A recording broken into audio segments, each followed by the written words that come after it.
అయితే పిల్లరా, మనం ధ్యానించుకుంటున్నటువంటి లేఖన భాగం పోయినసారి దైవజనులు సురేష్ అయ్య గారు వచ్చారు. దేవుని యొక్క వాక్యాన్ని చాలా అద్భుతంగా మన మధ్యలో దేవుడు పలకడానికి, దేవుడు మనకు చెప్పడానికి దేవుడు కృప చూపించాడు. హల్లెలూయా. మీకు ఒక చిన్న విషయం చెప్తాను. ఒక తల్లి, జాగ్రత్తగా వినాలి. ఒక తల్లి, ఆ తల్లికి ఒక కొడుకు ఉన్నాడట. ఒక తల్లి, ఆ తల్లికి ఒక కొడుకు ఉన్నాడు. ఒకటే కొడుకు, నాలాగా, ఇంకెవరు లేరు. ఈ తల్లి కొడుకు పెద్దవాడైన తర్వాత అనుకుందట ఏంటంటే, నా కొడుకు పెళ్లి చేయాలి అని అనుకుందట. పెద్దగైన తర్వాత పెళ్లి చేస్తారు కదా, వయసుకు వచ్చినప్పుడు పెళ్లి చేయాలి చేస్తారు, ఆలోచన చేస్తారు. పెళ్లి చేయాలని అనుకున్నప్పుడు ఇప్పుడు అంతా ఫ్యాషన్ అయిపోయింది. అమ్మ చూడాల్సిన అవసరం లేదు పిల్లలు, అర్థమైంది కదా. తల్లిదండ్రులు చూడాల్సిన అవసరమే లేదు ఇప్పుడు పిల్లలు, మగపిల్లలకి. అప్పట్లో అయితే తల్లిదండ్రులు పోయి చూసి వస్తే, తల్లిదండ్రులు కన్ఫర్మ్ చేస్తే ఓకే అంటే, ఆమె ఎట్లున్నా, ఆమె ముక్కు మంచిగా లేకున్నా, మూతి మంచిగా లేకున్నా, కళ్ళు మంచిగా లేకున్నా, జడ నెత్తి మీద ఎంటిక లేకపోయినా తల్లిదండ్రులు ఓకే చేస్తే పిల్లలు ఓకే చెప్తారు. ఇంకా అప్పటి కాలంలో ఇంకా విచిత్రం ఏంటంటే, పెళ్లి పందిట్లో తప్ప ముందు చూసేవాళ్ళు కాదు పిల్లలు. ఇప్పుడు అట్లా లేదు. ఇప్పుడు ఫస్ట్ మేము చూసేది ఏంటంటే, పిల్లగాడు చూడాలి అంటున్నారా లేదా? అంత చూసి వచ్చినాక ఏమంటున్నారు? నవ్వండి జరగచ్చు. అంతా చూసి వచ్చిన తర్వాత ఏమంటున్నారమ్మా? తల్లిదండ్రులు పోయి చూస్తారు, ఆడపిల్ల వాళ్ళ ఇంటికి పోయి చూసి వస్తారు. పిల్ల నచ్చిందనుకో, మీకు ఓకేనా అన్నామనుకో అని వాళ్ళు అడిగారు అనుకో, అప్పుడు వీళ్ళు ఏమంటారు? మా అదేముందండి, అబ్బాయి చూసుకోవాలి. అబ్బాయి అమ్మాయిని, అమ్మాయి అబ్బాయి ఇద్దరు చూసుకుంటే వాళ్ళు నచ్చితే ఓకే. ఇప్పుడు ఇంకా ట్రెండ్ మారిపోయింది. ఇంకెట్టు ట్రెండ్ మారిపోయిందంటే, అప్పుడు పిల్లగాడు మంచి ఉద్యోగస్తుడైతే, ఓ గవర్నమెంట్ జాబో ప్రైవేట్ జాబో ఏదో బాగుంటే చాలు పిల్లనిచ్చటం. ఇప్పుడు ఏమైపోయింది తెలుసా? ఇప్పుడు వీడు ఒకవేళ వీడు ఏదైనా జాబ్ అనుకో, వీడు డాక్టర్ అయితే పిల్ల కూడా, చెప్పండి, వీడు డాక్టర్ అనుకో, ఇప్పుడు డాక్టర్ అయినటువంటి పెళ్లి కొడుకు పెళ్లి పిల్ల ఎట్లా కావాలని కోరుకుంటున్నాడు? పిల్ల మంచిదా కాదు, పిల్ల అందంగా ఉందా కాదు, పిల్లకి అన్ని బాగున్నాయా కాదు, పిల్ల క్యారెక్టర్ మంచిదా కాదు, ఆమె కూడా డాక్టర్ అయిందా. ఈడు ఇంజనీర్ అయితే ఆమె ఇంజనీరు, ఈమె సాఫ్ట్వేర్ అయితే ఆమె సాఫ్ట్వేరు, ఈమె ఎంటెక్ చదివితే ఆమె ఎంటెక్. కరెక్టా కాదా? అట్నే ఆలోచన చేస్తున్నారా లేదా అమ్మ పిల్లలు? లోకంలో మీ బయటకు వెళ్తే అర్థమైంది. అంటే పిల్లలు ఏది చదివితే పిల్లట్లా చదువుకుంటేనే పెళ్లి చేసుకుంటున్నారు. ఈ తల్లి ఆ కుమారుడికి మంచి పెళ్లి చేయాలని అనుకున్నప్పుడు, వీడు బాగా మంచి స్థాయిలో ఉన్నాడు. వీడి స్థాయిని బట్టి పిల్లని తీసుకొచ్చి పెళ్లి చేసిందా. పెళ్లి చేసిన తర్వాత ఇద్దరు ఇంట్లో ముగ్గురు సంతోషంగా ఉన్నారు. ఎన్ని రోజులు సంతోషంగా ఉంటారమ్మా? అత్త కోడలు చెప్పాలి. అత్త కోడలు ఎన్ని రోజులు ఉంటారు సంతోషంగా? 10 రోజులు. కొత్త ముహూర్తం అంతా బాగానే ఉంటుంది. నెల తర్వాత అత్త కోడలు పడది, కోడలు అత్త కోడది. నిజమా కాదా? పడుతుంది. నయోమి ఋతులాగా ఉండేటోళ్ళు ఈ కాలంలో ఎవరు ఉన్నారా? నయోమి దగ్గరికి ఋతు పోయి అంటది, ఋతు అత్త దగ్గరికి పోయి నువ్వు నా అమ్మవు అంటది. నయోమిని ఋతు పిలిచిన ప్రతిసారి అమ్మా అనే పిలిచింది తప్ప అత్త అని పిలవాలి. దేవునికి స్తోత్రం కలుగుతుంది. హల్లెలూయా. ఏమని పిలిచిందమ్మా? కోడలు అత్త దగ్గరికి పోయి అత్తమ్మా అని పిలవలా. ఏమని పిలిచింది? అమ్మా. ఎక్కడికి పోవాలా?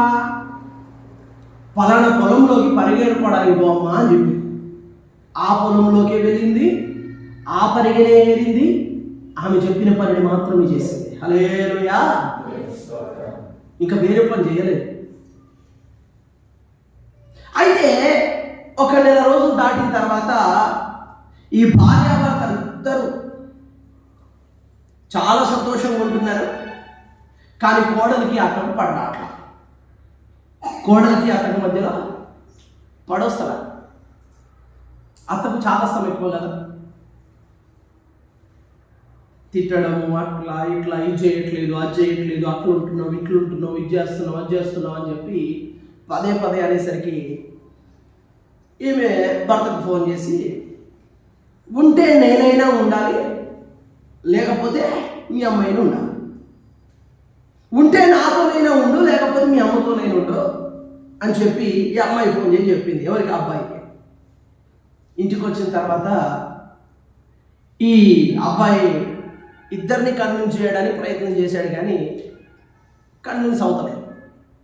ఈ అమ్మాయి ఒకటే చెప్తుంది, ఉంటే మీ అమ్మతో ఉండు, లేకపోతే నాతో ఉండు, అంతేగాని ఇద్దరి మధ్యలో నన్ను అంటే నేను ఉండలేను చెప్పి చెప్పగానే ఒకరోజు రాత్రి భార్యాభర్తలు ఇద్దరు మాట్లాడుకొని తెల్లారి సరకల్లా మీ అమ్మ ఇంట్లో నుంచి బయటికి వెళ్ళిపోవాలి, ఒకవేళ బయట కనుక వెళ్ళిపోకపోతే నేను ఇంట్లో నుంచి బట్టలు చదువుకొని వెళ్ళిపోతానని చెప్పగానే ఈ అబ్బాయి వెంటనే తెల్లారి లేచి, అమ్మ అంటే చాలా ఇష్టం, చాలా ప్రేమ, అయినా కూడా అమ్మ దగ్గరికి పోయి వాళ్ళ అమ్మతో అన్నాడట, అమ్మ నీతో ఒక్క విషయం నేను మాట్లాడాలని అనుకుంటున్నాను, నువ్వేమనుకోవాలంటే నీకు ఒక విషయం చెప్తానమ్మా అన్నాడు.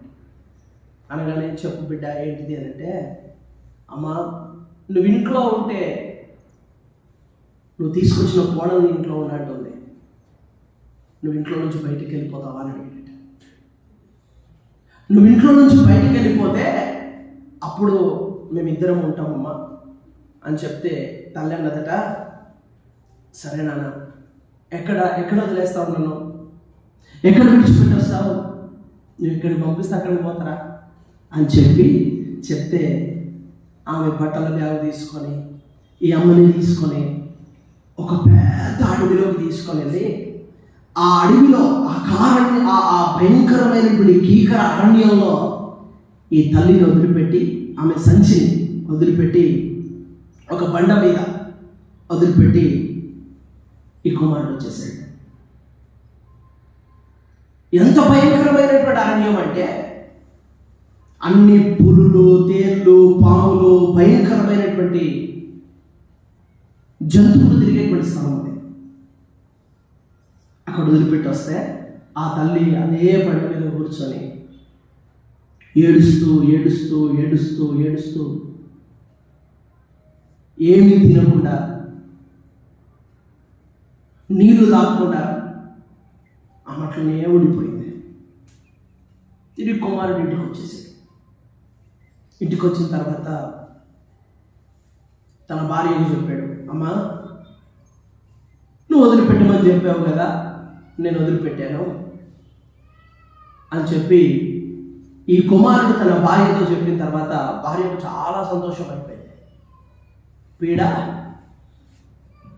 చెప్పండి, మీకు అలవాటే, పీడ విరగడైపోయింది, మంచి పని చేశాము అనగానే ఈ కుమారుడు, ఈ కొడుకు 3 రోజులు అవుతుంది నిద్ర పట్టట్లా. మా అమ్మ ఎట్లుందో, అసలు మా అమ్మ ఏం తింటుందో, ఆ భయంకరమైనటువంటి కారడవిలో నేను వదిలిపెట్టేసి వచ్చేసాను. మా అమ్మ పరిస్థితి ఏంటో, అసలు ఎట్లుంటుందో, మనుషులు ఎవ్వరూ లేరు మాట్లాడడానికి, భయంకరమైన జంతువుల మధ్యలో నా తల్లిని వదిలిపెట్టేసి వచ్చేసానని 3 రోజులు అవుతుంది ఈ అబ్బాయి నిద్ర పట్టట్లా. భార్యకు ఒకవేళ చెప్తే భార్య అంటది, తిడుతుంది కదా భార్య అని చెప్పి ఈ అబ్బాయి అనుకున్నట్ట, ఈ కొడుకు అనుకున్నాడట, మా అమ్మని ఎట్లయినా చూడాలని. అసలు మా అమ్మని ఎక్కడ వదిలేనో ఆ వదిలినటువంటి స్థలంలోకి నేను వెళ్ళి మా అమ్మను చూసి నేను తిరిగి రావాలి, మా అమ్మ బాగుంటే ఓకే అని అనుకొని మా అమ్మకు నేనుగా వెళ్ళొద్దు, ఒక వేషం, మా అమ్మకు నేను ఎవరో తెలియదు వెళ్తే అని చెప్పి మారువేషాన్ని ధరించుకొని పొద్దున్నే భార్య నమ్మక ముందే లేచి మారువేషాన్ని ధరించుకొని ఎక్కడైతే వదిలిపెట్టాడో అక్కడికి ప్రయాణమై వెళ్ళాడు. వెళ్తూ వెళ్తూ వెళ్తూ వెళ్తూ ఉన్నాడు. ఏ బండ మీదైతే వదిలిపెట్టాడో, ఎక్కడైతే వదిలిపెట్టాడో అక్కడ వాళ్ళ అమ్మ కూర్చొని సొమ్ముసిద్ధి పడిపోయింది. ఆమెకు నడవడానికి చేతనవ్వట్లేదు. 3 రోజులైంది అన్నం తినలేదు. కటిక చీకటిలో భయంకరమైన జంతువుల మధ్యలో పాములు, తేళ్లు, కీటకాలు తిరిగేటువంటి స్థలంలో ఆ తల్లిని వదిలిపెట్టి వస్తే ఆ తల్లి ఆమె ఏమీ తినకుండా ఏమీ తాగకుండా ఆమె అక్కడ సొమసిల్లి ఏడుస్తూ ఏడుస్తూ ఏడుస్తూ ఏడుస్తూ ముఖమంతా చిన్నపోయి వెంట్రుకలన్నీ పాడైపోయి ఆమె అట్లా పడుకోలేదు. ఈ మారువేషంలో వెళ్ళినటువంటి కుమారుడు తల్లి దగ్గరికి వెళ్ళి ఆ తల్లిని లేపి ఆ తల్లితో అంటున్నాడు, అమ్మ ఇక్కడ ఏం చేస్తున్నావు? ఆ తల్లి తల్లి గుర్తుపట్టలేదు. అమ్మ ఏం చేస్తున్నావు ఇక్కడ? ఇంత భయంకరమైనటువంటి అడవిలో ఎక్కడున్నావు? నేను పలానా స్థలం నుంచి వచ్చానమ్మా, నేను తీసుకెళ్ళాలా అని అడిగాడట. అడిగితే ఈ తల్లి అన్నదట, అయ్యా నా కొడుకు నన్ను ఇక్కడ వదిలిపెట్టాడు. నా కొడుకు చాలా మంచోడు, వాడికి ఏ కప్పం లేదు, వాడికి కల్లోలం లేదు మనసులో. అయితే వచ్చినటువంటి అమ్మాయి నన్ను బయటకు పంపించేయమని చెప్పింది.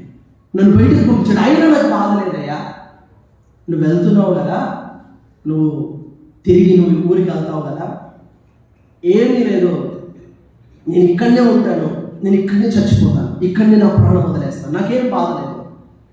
అయితే ఒక్క సమాచారాన్ని నాకు అందజేయాలి, ఒక్క సమాచారాన్ని తిరిగి నా యుద్ధకు వచ్చి చెప్తే చాలు అని ఆ మారువేషంలో ఉన్నటువంటి కుమారుడితో, మారువేషంలో ఉన్నటువంటి కొడుకుతో ఈ తల్లి చెప్పింది. అమ్మ ఏం చెప్పాలి, ఏంటి విషయం అని అడిగితే ఈ తల్లి అన్నదట, అయ్యా నా కుమారుడు 3 రోజుల కింద నన్ను ఇక్కడ వదిలిపెట్టాడు, 3 రోజులైంది నన్ను ఇక్కడ వదిలిపెట్టాడు. అయితే నా కుమారుడు ఇక్కడ నుంచి వెళ్ళిపోయాడు. ఈ భయంకరమైనటువంటి అడవి అని నేను విన్నాను. ఇది మంచి అడవి కాదు, ఇక్కడ అన్ని సింహాలు, పులులు, భయంకరమైన పాములు, తేళ్లు, క్రూర మృగాలు తిరిగేటువంటి స్థలమని నాకు అర్థమవుతుంది వాతావరణాన్ని చూస్తే. అయితే నా కుమారుడు నన్ను వదిలేటప్పుడు ఇద్దరం కలిసి వచ్చాం, తిరిగి నా కుమారుడు వెళ్ళిపోయాడు. నా కుమారుడు వెళ్తున్నటువంటి క్రమంలో ఏ క్రూర మృగమైనా, ఏ భయంకరమైనటువంటి జంతువైనా నా కుమారుని తిని చంపివేసిందేమో అని భయం అవుతుందయ్యా. ఒక్కసారి వెళ్ళి నా కొడుకు బ్రతికున్నాడు అనేటువంటి విషయం నాకు వచ్చి చెప్తే చాలు, నేను హ్యాపీగా సంతోషంగా చచ్చిపోతాను, ఇక్కడనే ఉంటానని చెప్పి ఆ తల్లి చాలు. దేవునికి స్తోత్రం కలుగును గాక. ప్రియులారా, తల్లి యొక్క మనసు ఎట్లుంటుందని అంటే, తాను ప్రాణం కోల్పోతున్నా కూడా, తాను పరిస్థితులలో ఏ రీతిగా ఉన్నా కూడా, తన కుమారుడు క్షేమముగా తన ఇంటికి చేరాడా లేదా అనేటువంటి తాపత్రయం ఆ తల్లిలో ఉంది. ప్రియులారా, యేసుక్రీస్తు ప్రభువు కూడా మనందరినీ రక్షించడానికి ఆయన మోక్షంలో పెట్టాడు. ఆ తల్లికి మనకున్నటువంటి సంబంధమే ఆ తల్లికి ఆ కుమారుడికి ఉన్నటువంటి సంబంధం. యేసు ప్రభు ఎవరో కాదు, మన తండ్రి. ఆయన మన పరలోకపు తండ్రి. ఆయన పరలోకంలో మనల్ని ప్రేమించాడు. ఈ లోకంలో ఎవరు ప్రేమించినంత ప్రేమ యేసు ప్రభు ప్రేమించాడు. అయితే ఈ ఇద్దరి మధ్యలోకి ఒక రుచి చేరాడు. హల్లెలూయా. ఇప్పుడు తల్లి కొడుకుల మధ్యలో, తండ్రి కొడుకుల మధ్యలో ఒక రుచి చేరాడు. ఎవరో తెలుసా? లోకం అనేటువంటి ఒక వ్యక్తి, లోకం అనేటువంటి ఒక స్త్రీ ఇద్దరి మధ్యలోకి వచ్చి చేరింది. లోకం అంటది తల్లిని వదిలిపెట్టుమని. హల్లెలూయా. లోకం ఏమంటుందో తెలుసా? లోకంలో ఉన్నటువంటి పరిస్థితులను ఏమంటాయో తెలుసా? నీ తల్లిని వదిలిపెట్టు, నీ తల్లి ఉండాలా, నేను ఉండాలా. లోకం మన మధ్యలోకి వచ్చి లోకం మనం ఏమంటుందనంటే, నేను కావాలా, నీకు యేసయ్య కావాలా? ఎవరు కావాలి నీకు? ఒకవేళ నీకు యేసయ్య కావాలంటే నేను ఉండనండి, లేదు నీకు నేను కావాలంటే యేసయ్య నీకు ఉండదండి. మనం యేసయ్యని ఎట్లా వదిలిపెట్టామో తెలుసా? అడవిలో వదిలిపెట్టాము. యేసయ్య అంటే ప్రేమనే, యేసయ్య అంటే ఇష్టమే, యేసయ్య అంటే ప్రాణమే, కానీ అడవిలో వదిలిపెట్టాము. ఆయన అంటున్నాడు, నువ్వెక్కడున్నా సంతోషంగా ఉంటే చాలు అనుకుంటున్నాడు. హల్లెలూయా. యేసు ప్రభు ఎట్లా అంటాడు తెలుసా? నీ దేవుడు ఎట్లా అంటాడో తెలుసా? నీ దేవుడి గురించి నీకు ఎప్పుడైనా అర్థమైందా? అడవిలో వదిలిపెట్టి వచ్చిన తల్లి, నా కొడుకు క్షేమంగా ఇంట్లో ఉంటే చాలు, వాడు పిల్ల పాపలతో వాడు వాడు వాడు పెళ్లి చేసుకున్నాడు, వాడు పిల్లల్ని కానీ సంతోషంగా వాడు హ్యాపీగా ఉంటే చాలని అడవిలో ఉన్న తల్లి ఎట్లా అనుకుందో, మోక్షంలో నుంచి కిందికి దిగి వచ్చిన ఆయన, ఆమె అడవిలో వదిలిపెట్టబడింది, ఈయన కలువరి కొండ మీద వదిలిపెట్టబడ్డాడు. ఆమె కన్నీళ్లు దాచింది, యేసయ్య రక్తం దాచాడు. దేవునికి స్తోత్రం కలుగును గాక. హల్లెలూయా. నిన్ను విడిపించడానికి తన అమూల్యమైనటువంటి రక్తపు దారాన్ని, ఆమె నిన్ను ఒక తల్లి కుమారుని కనడానికి తన రక్తపు ముద్దల నుంచి మనం బయటకు వస్తాం. యేసు ప్రభు కూడా మనల్ని తన రక్తపు ముద్దల నుంచి బయటకు తీసుకొని వచ్చాడు. దేవునికి స్తోత్రం కలుగును గాక. హల్లెలూయా. ప్రియులారా, ఒక విషయాన్ని గమనించండి. ఆ తల్లి ఎట్లయితే తన కుమారుడి క్షేమాన్ని కోరుకుందో, ఈ పరలోకపు తండ్రి కూడా యాజ్ ఇట్ ఈస్గా నీ క్షేమాన్ని కోరుకుంటున్నాడు. ఆయనకున్నటువంటి ప్రేమ అట్లాంటిది, ఆయనకు నీ మీద నా మీద ఉన్నటువంటి ఆప్యాయత అట్లాంటిది. ఆయనను నువ్వు గుర్తుపడితే, ఆయన నీకు అర్థమైతే, నువ్వు ఆయన విడిచిపెట్టలేవు బిడ్డ. ఆయనను వదిలిపెట్టలేవు. దేవుడు అంటాడు, మీరు యుద్ధానికి వెళ్తున్నారు. యుద్ధానికి మీరు వెళ్తున్నప్పుడు, యుద్ధ రంగంలో మీరు నిలబడ్డప్పుడు, మీరు ధైర్యంగా, భయపడకుండా, జడియకుండా, వణకకుండా మీరు యుద్ధ భూమిలో నిలబడాలి. యుద్ధ భూమిలో మీరు నిలబడ్డప్పుడు మీ శత్రువును చూసి మీరు జడియకండి అన్నాడు. హల్లెలూయా. ఆ శత్రువు ఎవరో కాదు, లోకం అనేటువంటి లోకాన్ని పరిపాలన చేస్తున్నా, లోకాన్ని ఏలుతున్నా, లోకమంతటిని స్వాధీనంలోకి తీసుకున్న అపవాది అయినటువంటి సాతానుతో మనమందరం యుద్ధం చేస్తున్నాం.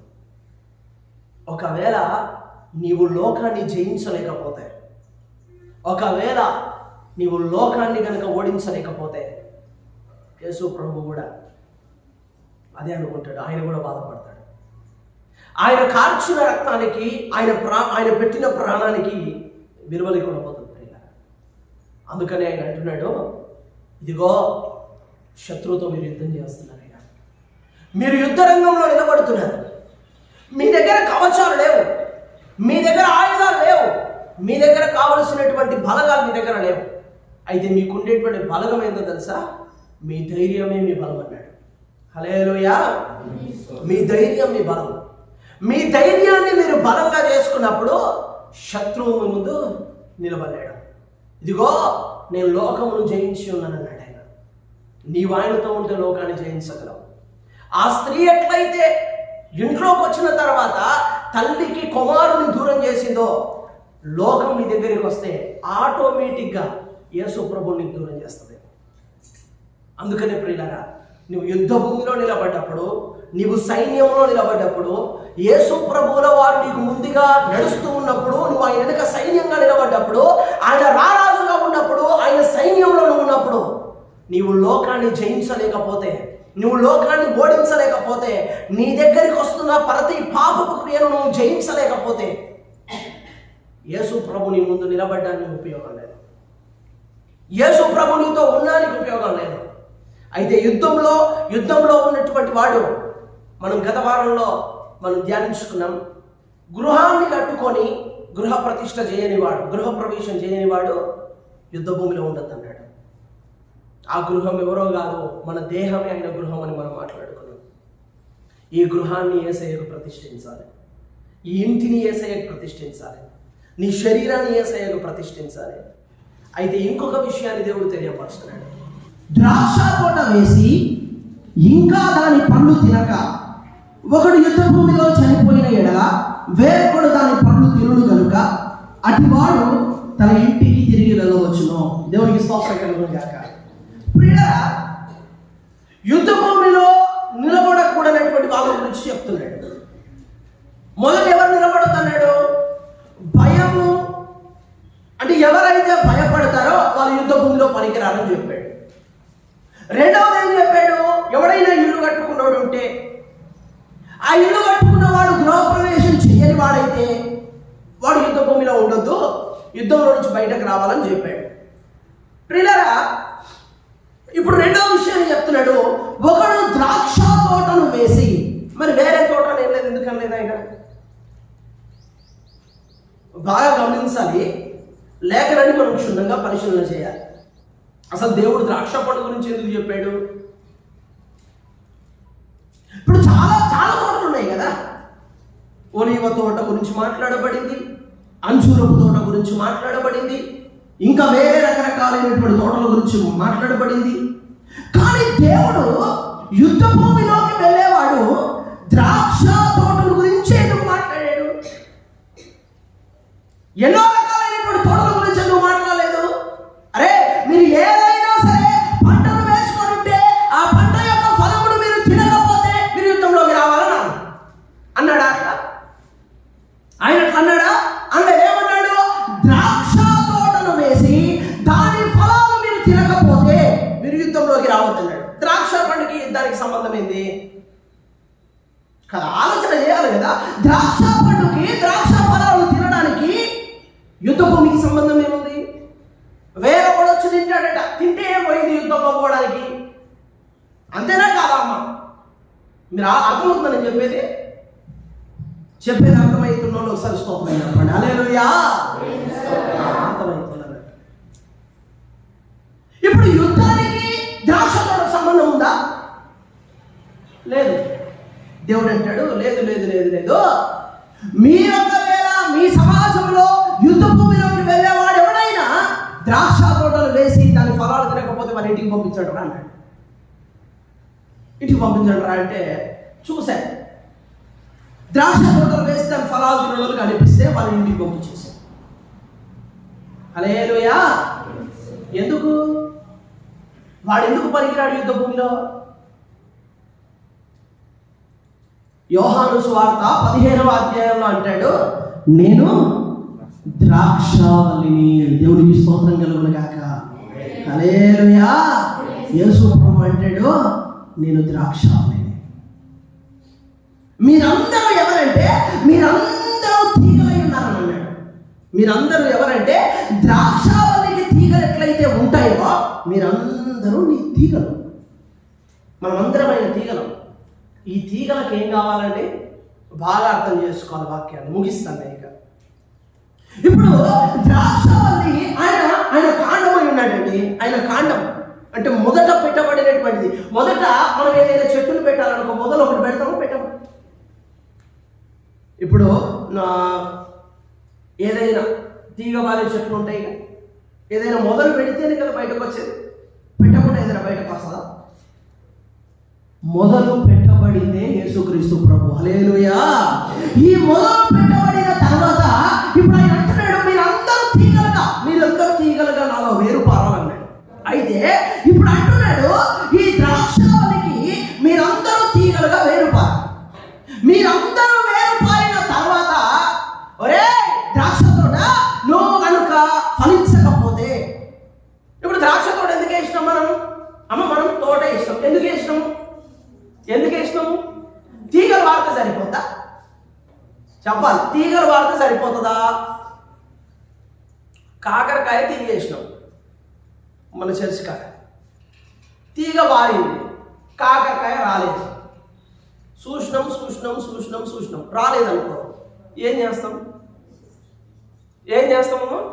చెప్పండి, నోరు తెరిచి చెప్పండి ఒకసారి గట్టిగా. ఏం చేస్తాం? ఉంచుకుంటామా? బీరకాయది పెట్టినాము, తీగ పెరిగింది, ఒక్క కాయ రావట్లా. చూసి ఏం చేస్తాము? తీసేయమా కింది నుంచి? ఇది పనికిరాని చెట్టు, ఇది ఉపయోగం లేని చెట్టు, ఇది ఉపయోగం లేని తీగ, దీనికి ఒక్క కాయ కాయదు, దీన్ని తీసేయాలంట. హల్లెలూయా. ప్రియులారా, ద్రాక్ష తోట యేసు ప్రభుల వారికి సాదృశ్యం. ద్రాక్ష తోటకు అంటుకట్టబడిన పెరుగుతున్నటువంటి ఈ తీగలు ఎవరైతే ఉన్నారో అవన్నిటికీ మనం సాదృశ్యం.